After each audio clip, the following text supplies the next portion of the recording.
कांग्रेस समेत तमाम विपक्षी दलों की नजरें जहां आने वाले 5 राज्यों के विधानसभा चुनाव पर टिकी है, वहीं भारतीय राजनीति को एक नया चेहरा मोहरा देने की जद्दोजहद में जुटे चतुर सुजान मोदी आने वाले 3 दशकों की राजनीति को शेप देने में जुटे हैं। इस बार ये सपनों का सौदागर अपने जादुई पिटारे में 30 ट्रिलियन इकोनॉमी की मृग तृष्णा लेकर आया है। पीएम मोदी की कोर टीम 2024 लोकसभा चुनाव से पहले मतदाताओं को लुभाने के लिए एक पॉलिसी प्लेबुक तैयार करने में जुटी है। यह प्लेबुक ये कहने को तैयार है कि अगर भारत देश पीएम मोदी के विजन के अनुरूप चला तो आजादी के 100 वर्षों के सफर तक यानी आने वाले 2047 तक भारतीय अर्थव्यवस्था का आकार 30 ट्रिलियन का हो जाएगा। मोदी के कोर टीम के नेतृत्व में India at the rate of vision 2047 नामक श्वेत पत्र पर काम जारी है। सूत्र बताते हैं कि इस रोड मैप को तैयार करने का जिम्मा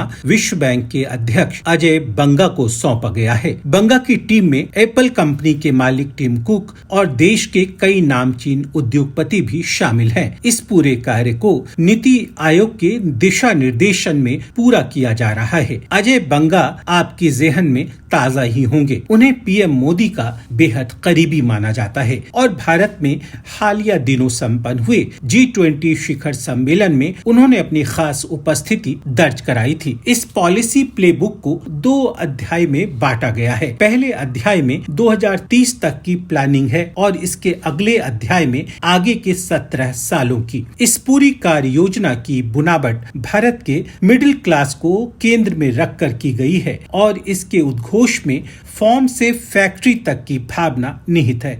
यानी आने वाले 34 सालों में भारत सरकार का फोकस खेती किसानी पर नहीं अपितु फैक्ट्री यानी मैन्युफैक्चरिंग सेक्टर पर रहने वाला है। अब स्कूली बच्चों को भी एक नए सिरे से निबंध लिखने की प्रैक्टिस कर लेनी चाहिए कि भारत एक कृषि प्रधान देश नहीं है। सब मोदी जी के विजन के अनुरूप चला तो आने वाले कुछ दशकों में भारत भी सिंगापुर जैसे देशों से कंधा मिलाकर चल सकेगा। यह मेरा हुनर है जो जादू दिखाता हूँ मैं, तेरे सपनों की तावीज बनाता हूँ मैं, मेरे हर खेल के शहमात पर तुम ही तुम हो, ऐसे ही नहीं बाजीगर कहलाता हूँ मैं। हमारे वीडियोस को देखने के बाद लाइक और सब्सक्राइब करना बिल्कुल ना भूलें।